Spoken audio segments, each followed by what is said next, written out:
I've taken out dozens of wildlife officers, PhDs, and had them live interact with Sasquatch on multiple occasions.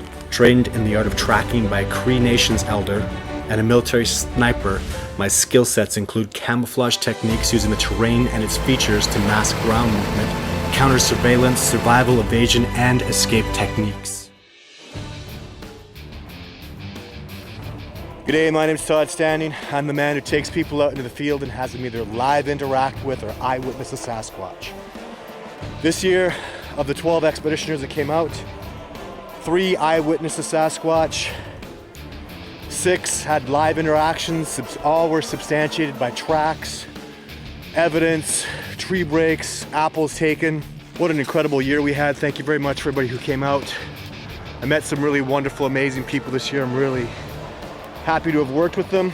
Now that winter's here, I have a whole bunch of new things going on. So what's happening first and foremost, I'd like to announce that since I have all these scientists, PhDs, environmentalists, enthusiasts that are amazingly intelligent, brilliant, amazing, wonderful people, I'm going to start, for the first time ever for me, the Discovering Bigfoot Research Center, which will be a place in British Columbia where I've had the most success filming Sasquatch. I've filmed them 6 times. I'm going to have people out there all year in this research area where I have the most success with Sasquatch, you know, documenting breaks, documenting new tracks, documenting interactions, documenting sightings, and so forth. So anybody can get involved in this on any level. You can be a researcher, you can come out on an expedition. You could simply support us by giving $20 a month to our cause, to our work, to our research. It'll help support the court cases that are continuously going on. If you think I'm done with the court cases, I wasn't even getting warmed up.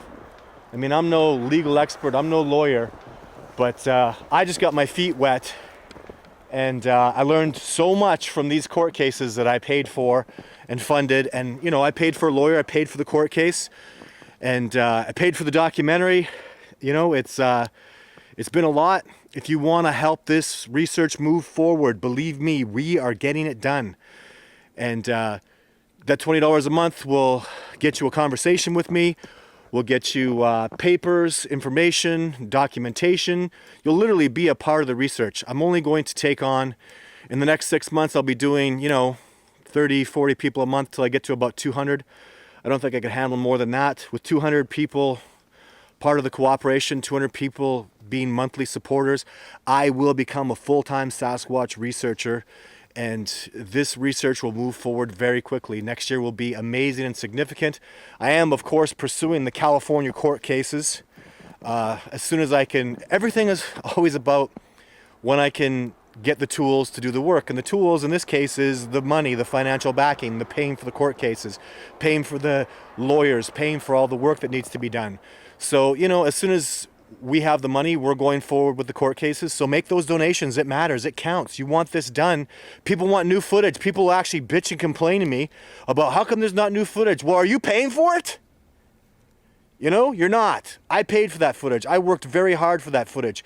I risked my life for that footage, never mind funded and paid for it all. So when new footage comes, I've given lots out. If you saw the documentary, thank you very much. The money for the documentary went to the distributors, went to the platforms. If you bought it on iTunes, you should, you know, you gave iTunes a lot of money. You gave my distributor a lot of money. Not much is coming back to me. So with these supporters, all of the money will be going directly to this research, directly to fund the court cases. In return, you'll get photographs, real photographs. That crap you get online is usually stolen by some scumbag who photoshopped it. You'll get raw, original photographs, real updates about what's actually transpiring, to do with court cases, to do with research, to do with live interactions. I'm working with the best of the best. The most elite have shown up, you know. Every week it's Jeff Meldrum, it's Ian Redmond, it's new PhDs, it's new environmental scientists, it's philosophers, it's just amazing, brilliant, genius people. I'm so grateful. So we've expanded dramatically. I'm so happy with where we're sitting with all this stuff right now. So obviously with the winter coming in, I'm actually talking to the people that are generously donating that $20 a month.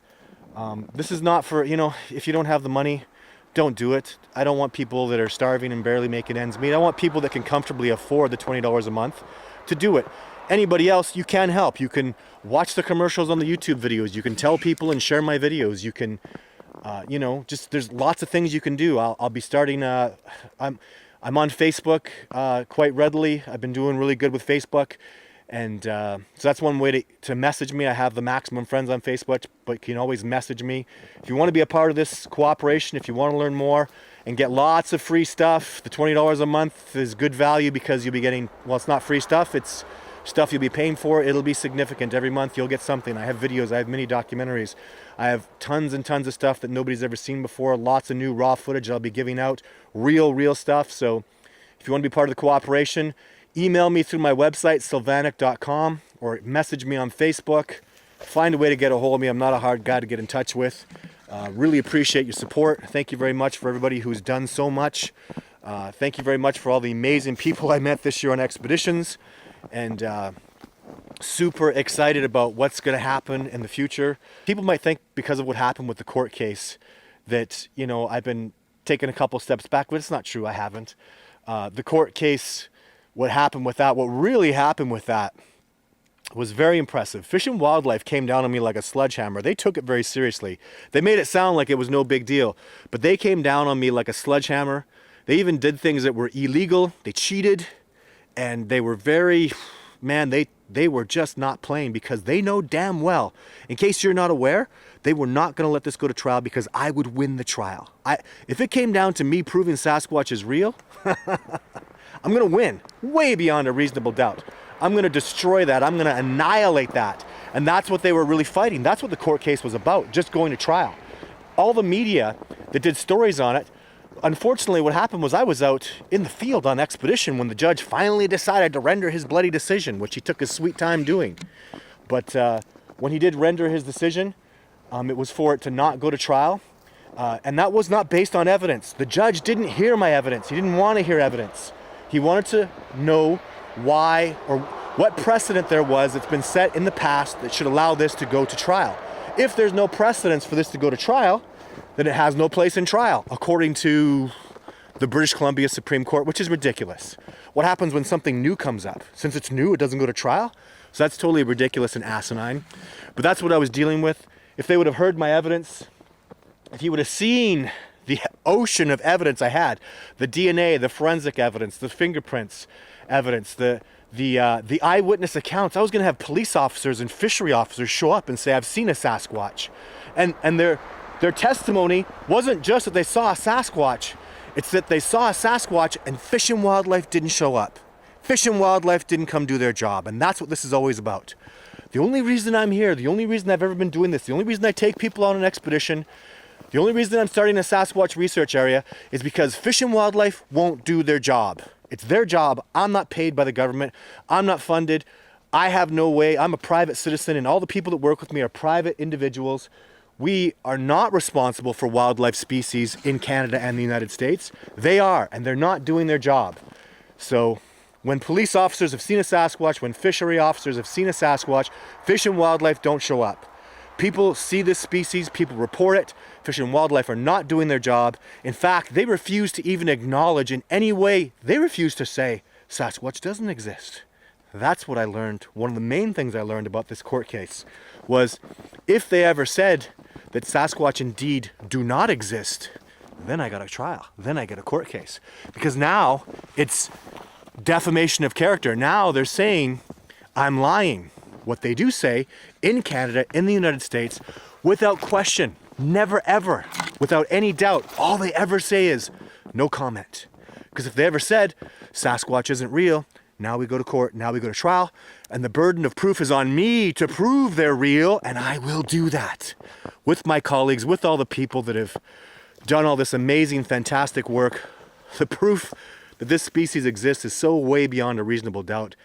It blows my mind. It's actually even thanks to the work of great men and women that have done amazing things. It's already been proven, it's already been scientifically accepted that the tracks are real, for God's sake.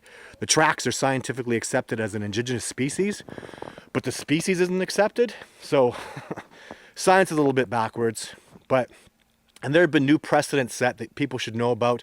The Skywalker gibbon has been discovered, and there is no body anywhere. They used the DNA to prove the species was in fact an original indigenous species that deserved its own name. It's not any other kind of gibbon. It's a specialized gibbon, but they're so rare that they actually acknowledge the species without having to kill one, because they didn't want to go have to kill one and possibly damage the population. So a species years and years ago, this is not even news anymore. This is 4 or 5 years old now. A species has been proven to exist without having taken a body, entirely through DNA. And now we can do it with Sasquatch. The precedence has been set. It's time to take our head out of the sand. It's time to recognize this original indigenous primate species. If you want to be a part of this cooperation, I need your help. The reason I have had tremendous success, the reason I've done so well over the last decade, over a decade, more than a decade, has been through cooperation. I'm immensely cooperative. I really need the help of people, so I'm looking for my $20 a month supporters. So go to the link, sign up, have a conversation with me. That's all I do all winter, is I'm going to be doing the court case and looking through evidence and talking to new people that are helping out in my support. So I'm very grateful. Thank you very much. Stay tuned for more information. I'm doing videos like crazy, probably one a week for the next few months. I've seen so many amazing things. Even through the cooperation, all these new people that have signed up, a significant amount of them have Sasquatch evidence, Sasquatch videos. So my gosh, the stuff I've seen has just blown me away. So many people are doing excellent research out there, and I'm so grateful to have them to be a part of this cooperation. So stay tuned for more. Thank you very much.